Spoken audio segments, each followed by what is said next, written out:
तो नानस जी सत्य की पुकार में थे, जिस सच की चाहत में थे। वो सत्य उन्हें मिला भी एक दिन। वो दिन था उम्र के 30 साल बीतने के बाद का, जब वो एक तालाब के पास, एक नदी के पास सुबह के जैसे ध्यान में बैठे थे। अचानक से उठे और उनका एक साथी था मर्दाना, जो उनके बाजू में एक तारा बजाते बैठता था। नानक उठे और नदी में समा गए और घर वाले परेशान, क्योंकि गांव ने डुबकी मारकर देखा, लाश कहीं मिली नहीं। लेकिन जो साथ वाला था, जो मर्दाना था, वो कहता था कि नहीं, नानक डूब नहीं सकते, वो जग को तारने आए हैं, तुम कैसी बात करते हो, उस जैसा आदमी कैसे डूब जाए। और लोग मानने के लिए भी तैयार नहीं, लोग तो बिल्कुल मतिहीन। वो कहते 3 दिन बीते और नानक उससे निर्मित हुए, निर्मित आए, ऊपर आए, उठे पानी से, वापस से आ गए उस नदी से। 3 दिनों के बाद लोगों ने लाश भी ढूंढी, नीचे तक कुछ ना मिला। और 3 दिन ये कहा थे किसी को पता नहीं। और कहीं भी देखो कथा तो उनकी जागृति की यही मिलती है कि जिस वक्त वो उस पानी से 3 दिन के बाद बाहर आए, उन्होंने उसको पा लिया था। उन्होंने कहा कि एक ओंकार सतनाम, कि वह एक है, ओंकार स्वरूप है, सतनाम है, कि वो एक ही है, उसका कोई नाम नहीं, कि एक ओंकार सतनाम, वो सत्य है, कि उस जैसा कुछ नहीं, वो एक है, द्वंद्व नहीं, अच्छा बुरा नहीं है, बस है मात्र। उसके होने मात्र से सब कुछ तृप्त हो जाता। कि नानक 30 साल परेशान थे, तुम सोच भी नहीं सकते, ऐसी आर्द्रता में थे, रोते होगे भीतर से, परेशान सी होगा उनका चित्त। और एक दिन ऐसा आया कि बस तृप्ति छाई जीवन में, कि एक मिला सब टला, कि पूरा ही पाया, अब बचा ही क्या। उसके पहले बहुत से उन्हें झलकियां आई थी सत्य की, लेकिन सत्य उसी दिन जाना पूरी तरह से। झलकियों का आना तो कुछ क्षणों का है, और पूरा पाना तो बात अलग। और नानक ने उस दिन पाया होगा। वो कहते हैं कि कर्ता पुरख निर्भव निर्वय, मतलब कि कर्ता पुरुष है, भय से रहित, वैर से रहित, कालातीत। कर्ता पुरुष का मतलब यह प्यारा है। कर्ता पुरुष मतलब कि वही करने वाला है, वही कराने वाला है, कि उसके अलावा इस पृथ्वी पर कोई है नहीं, कि उस अलावा इस जीवन में कोई है नहीं। तुम्हें लगता है कि तुम अलग हो उससे, तुम्हें लगता है कि ये निसर्ग उससे अलग है, तुम्हें लगता है कि भाई ये पेड़ है, ये पौधा है, ये उसी के अंग है, कि वही कर्ता पुरुष है, उसके अलावा कुछ है नहीं यहां। हम अपने को बीच में लाके, जैसे मैंने तुमसे कहा ना कि बच्चा नैसर्गिक है, देखो कैसा खिला खिला सा, और तुम उसे पूरी ट्रेनिंग दे देते, और देखो कैसा मुरझाया सा, देखो कैसे चिंता में है। तुमने उसके परमात्मा का भाव छोड़कर उसे उसके कर्ता का भाव दिया, उसे विशेषता लाने की कोशिश की, क्योंकि तुम्हारे लिए अभी वो बिल्कुल मरा हुआ है, वो किसी काम का थोड़ी है। वो ना पैसा कमा सकता, ना उसके पास ज्ञान है, ना बातें करने के लिए कुछ है, ना उसके पास शब्दों की कोई माला है, ना तुम्हारे किसी काम का है। तुम दूध ना पिलाओ तो वैसे ही मर जाए कुछ दिनों में। ये कुछ फायदे की बात है क्या? नहीं, उसको सिखाओ, इसके भीतर का परमात्मा छीनो, इसे ये बताओ कि कुछ ना करना सबसे बड़ा पाप है जीवन में। कुछ तो करो, कुछ निर्मित करो, ताकि दुनिया तुम्हें वाह कहे कि तेरा होना पर्याप्त नहीं है। कुछ तो मेडल, कुछ तो कायदे, कुछ तो मतलब डिग्रियां चाहिए छाती पे, तब जाकर तुम्हें वाहवाही मिलेगी दुनिया से। उसके पहले तुम्हारा जीवन व्यर्थ है। कि वो कहते हैं कि वो जो कर्ता पुरुष है वही है एकमात्र सत्य, वही करने वाला है, वही कराने वाला है। तुम अपना बीच में आकर सब कुछ गुड़ गोबर कर देते हैं। वो कहते हैं कि ये वो भय से रहित है। अब ये कैसे कहा, ये क्यों कहा भय से रहित? कोई जरूरत नहीं थी भय से रहित। भय तभी तुम खाओगे जब कोई दूसरा तुम्हारे बाजू बाजू। अगर तुम अकेले बैठे हो तो काहे का भय? जब दूसरा है तो भय की बात चलेगी। झूठ बोलना पड़ेगा, एक दूसरी इमेज लगानी पड़ेगी, तुम्हें भय रहेगा सामने वाले का बुरा ना मान जाए, तुम कुछ बोलो और कुछ और समझ ले। कि जब भी कोई दूसरा आया तो भय निर्मित है, और जब नानक जी कहते हैं कि वो भय से रहित है, कि निरभौ, कि वो भय से रहित है, इसका मतलब है कि वहां उसके पास आजू बाजू कोई नहीं, वो अकेला ही है, कोई है ही नहीं उसके आसपास, वो अकेला ही है। और वो मतलब किसी इंसान को मत समझ लेना, ऐसा मतलब कोई उधर बैठेला और छड़ी मारेला, ऐसा नहीं। बस ये निसर्ग, ये चैतन्य, कि वो अकेला, उसके अलावा वहां कोई नहीं, तो उसे भय खाने की जरूरत ही नहीं, कि वैर से रहित, कि दूसरा कोई होगा ही नहीं तो वैर कहां से आएगा। अकेले अकेले थोड़ी वैर रखोगे अपने से, कोई होगा तो सारी समस्या पैदा हो, कोई होगा तो झगड़ोगे, कोई होगा तो भय खाओगे, कोई होगा तो झूठ बोलोगे, कोई होगा तो परेशान होगे। तुम अकेले अपने बैठे हो अपनी जगह पे, अब क्या चिंता, अब किसी का भय नहीं, किसी से कोई समस्या नहीं, मजे चल रहे भाई। तो नानक कहते हैं कि वो कर्ता रहित है, वो भय से रहित है, वो वैर से रहित है, उसके पास कोई नहीं, वो अकेला ही बैठा है और वही हर चीज में विराजमान है, वो हर चीज में विराजमान है। तुम अपनी बेवकूफों के साथ ये भूल बैठे कि अकाल मूर्त, कि वो कालातीत है, कि उसकी कोई मूर्ति नहीं, ये ब्रह्मांड ही उसका आकार है, उसका कोई मूर्ति नहीं है। जैसे हम मूर्तियों में पूजा करते हैं भगवान की, वैसे उसकी कोई मूर्ति नहीं, वो तो आकार है, वो तो पार की बात है, अयोनि स्वयंभू। अब इसे समझना कि अकाल मूर्ति अजुनी सब है, कि वो कहीं से जन्मा नहीं, कहीं से आया नहीं है, किसी की कोख से नहीं बना, किसी ने उसे निर्मित नहीं किया, वो बस है। और ये समझना बड़ी मुश्किल की बात है आज हमारे लिए। मुश्किल इसलिए है क्योंकि हम बोलते हैं कि भाई भगवान ने हमें बनाया। अगर भगवान ने हमें बनाया तो भगवान को किसने बनाया? अगर हर बनाने वाले का कोई बनाने वाला है तो भगवान का भी तो कोई बनाने वाला होगा। ऐसा कैसे हो सकता है कि कोई अपने से चल रहा फिर निर्माता निर्मिति, निर्माता निर्मिति? ये थोड़ी है, कोई तो होगा बनाने वाला, हमें ऐसा लगता है। इसलिए फिर हमने भगवानों की बहुत सी मूर्तियां बना दी, हमने बहुत सारा खेला रच दिया। नानक कह रहे हैं कि वो अजन्मा है, वो बस है, इसके अलावा और कुछ नहीं। और इसलिए आज अगर विज्ञान को तुम देखोगे तो विज्ञान भी ये कहता है कि ये ब्रह्मांड बस था, है और रहेगा। जो स्टेडी स्टेट यूनिवर्स की थ्योरी है ये इसे ही मानती है। कुछ लोग हैं बहुत से बड़े पैमाने पर जो बिग बैंग थ्योरी को मानते हैं, लेकिन मैं कहूंगा कि ये बड़ा अलग चीज है। स्टेडी स्टेट यूनिवर्स को मानने वाले लोग कहते हैं कि नहीं, ये ब्रह्मांड था, है और रहेगा, ये ना मिटता है ना बनता है। और स्टीफन हॉकिंग्स जैसे लोग कि जो पहले बिग बैंग थ्योरी को सपोर्ट करने वाले थे, वो एक समय के बाद स्टेडी स्टेट को सपोर्ट करने लगे। उन्हें कहा कि नहीं, कुछ तो गड़बड़ी है, ये ब्रह्मांड एक में को समतलित रखता है, मतलब इधर की एनर्जी इधर, उधर की एनर्जी इधर, जहां जरूरत है उधर की एनर्जी उधर चलती रहती, with the help of black holes and worm holes. कि ब्लैक होल के द्वारा बहुत सारे ब्रह्मांड एक दूसरे से जुड़े हुए हैं और इधर की ऊर्जा उधर फेंकती, इधर की ऊर्जा उधर फेंकते, ऐसा चलता रहता ब्रह्मांड। ये अभी की लेटेस्ट रिसर्चों में सामने आया है। और धर्म इसे बहुत हजारों साल पहले से कहता है। धर्म कहता है कि नहीं, कोई कुछ कोई निर्माता नहीं बैठा, बस है चीजें, कोई निर्माता नहीं है, बस चीजें है। ये ब्रह्मांड है, वो चैतन्य है, कहाँ से आया कोई नहीं जानता, ना कभी बना ना कभी मिटेगा, बस है।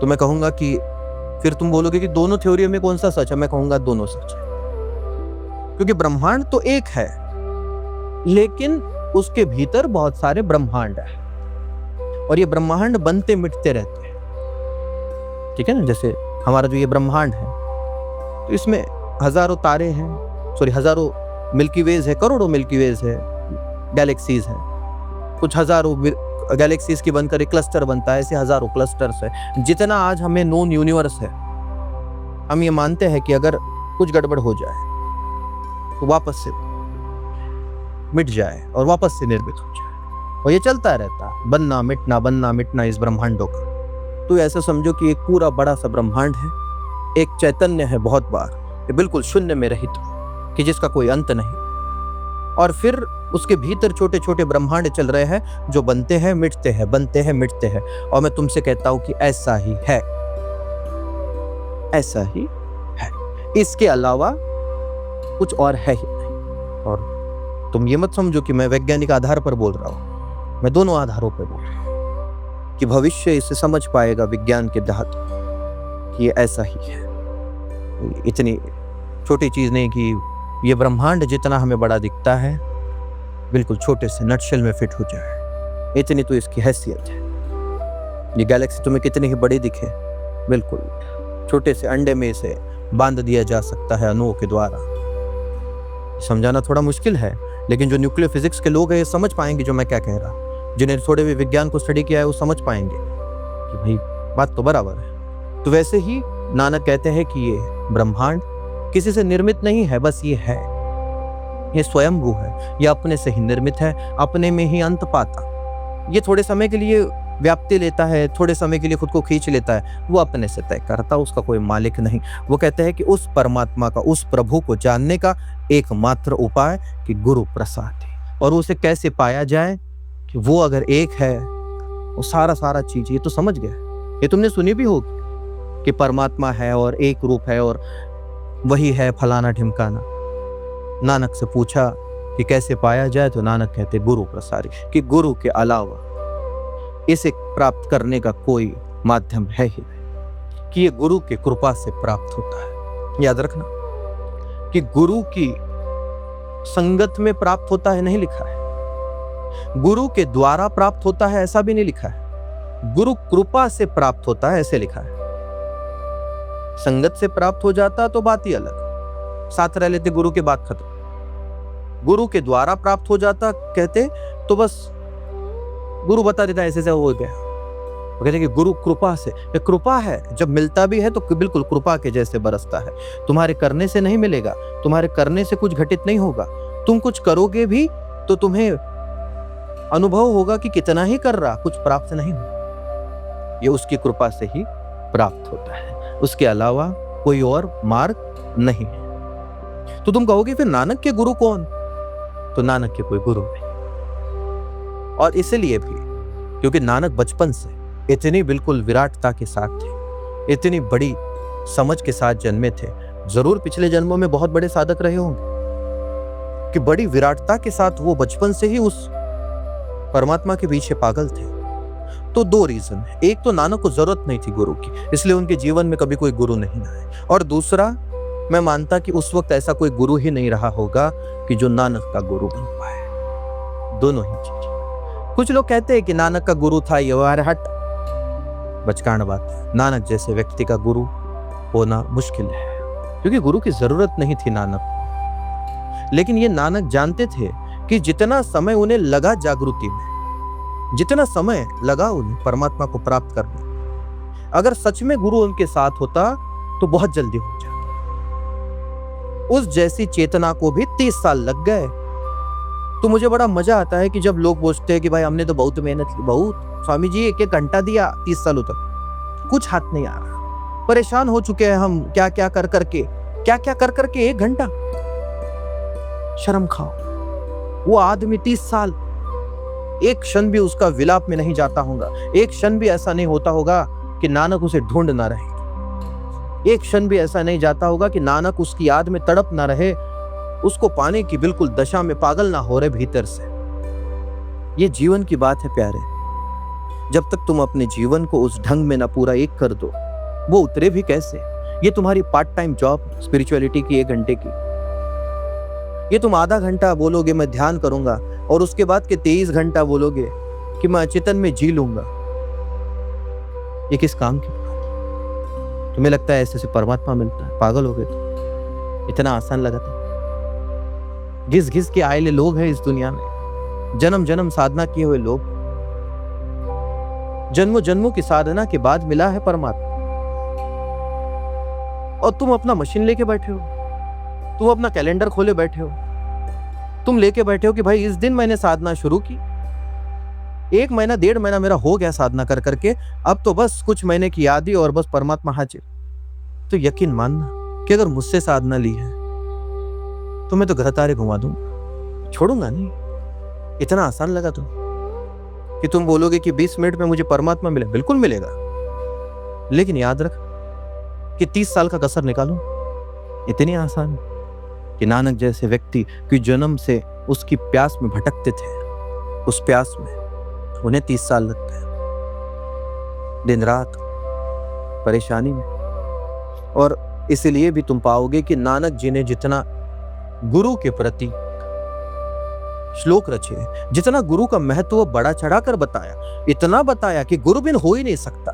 नानक ने कहा कि गुरु के बिना संभव ही नहीं है ये, क्योंकि उन्हें इतनी मेहनत लगी होगी अपने बलबूते पे कि जो चीज अगर गुरु होते तो क्षणों में कर देते उनके लिए, उसके लिए उन्हें सालों लग गए।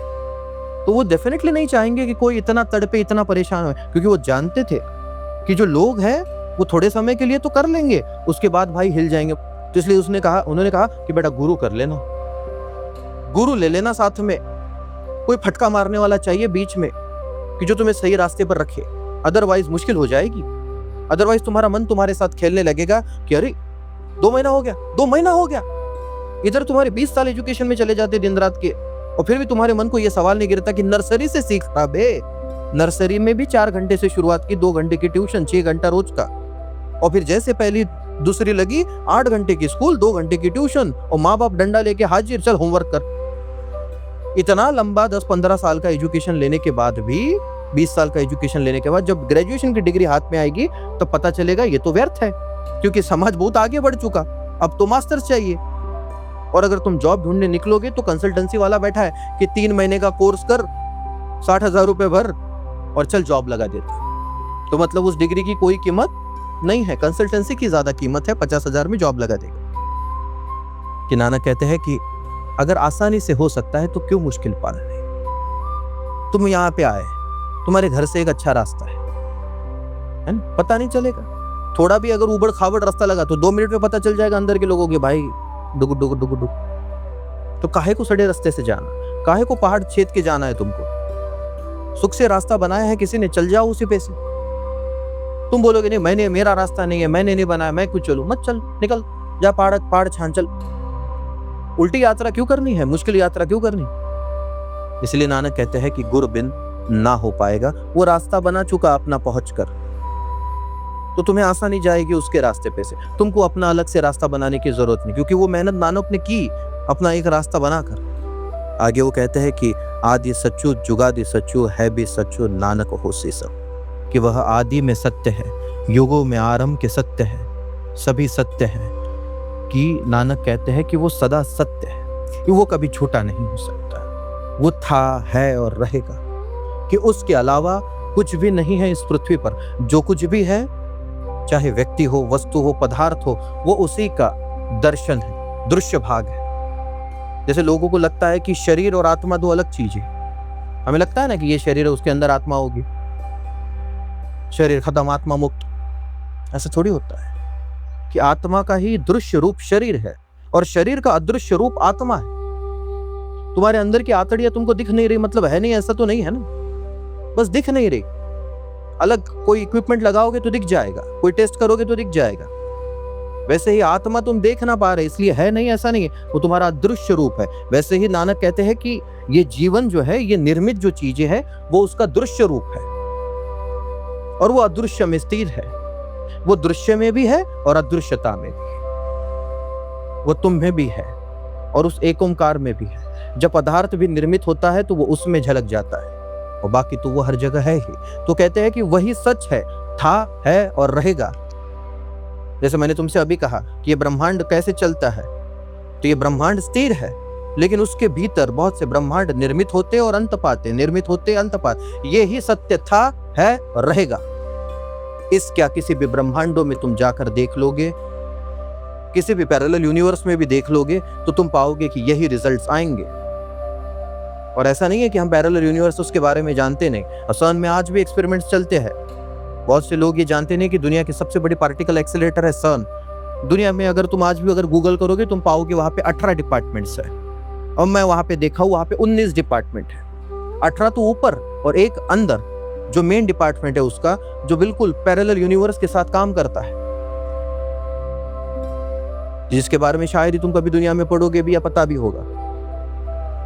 तो जितना ये सच है, उन रिजल्ट्स के आधार पर भी मैं तुमसे कहता हूं और बाहरी दुनिया के हिसाब से भी कि ब्रह्मांड की निर्मित की यही कथा है कि एक चैतन्य और उसके भीतर ये ब्रह्मांड निर्मित होते बनते। ये ऐसे समझो जैसे कि इतने बड़े ब्रह्मांड में ये मिल्की वे है अपनी, इस मिल्की वे में बहुत से तारे बनते हैं मिटते हैं, बनते हैं मिटते।